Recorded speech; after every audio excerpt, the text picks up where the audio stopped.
एक ही प्रकार की अतृप्तताओं को सिद्ध करने के अलग अलग नियम क्यों हैं? भूत, प्रेत, पिशाच, पिशाचनी, चुड़ैल आदि इतनी सारी यदि अतृप्तताएं हैं तो यह सब एक ही प्रक्रिया से सिद्ध क्यों नहीं होती? इनके लिए अलग अलग भोग, नियम आदि मंत्र, विधि क्यों हैं? किसी भी अतृप्त शक्ति का प्रभाव मनुष्य जीवन पे कितना पड़ सकता है यह निर्भर करता है वह अतृप्तता कितने वर्ष से उसी योनि में भटक रही है।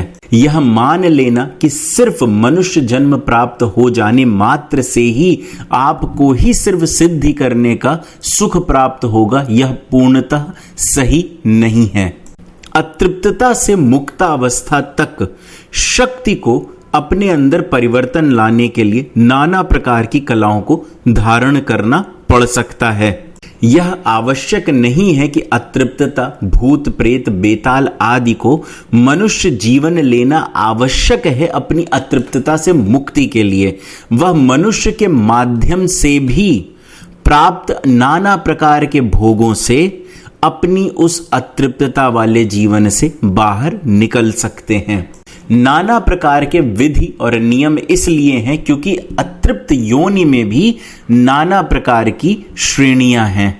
उन्हीं श्रेणियों से यह निर्धारित होता है कि किस प्रकार की ध्वनि से वह आकर्षित होते हैं और किस प्रकार के विधि, नियम एवं भोग उनको उनकी अतृप्तता से मुक्ति प्रदान कर सकते हैं।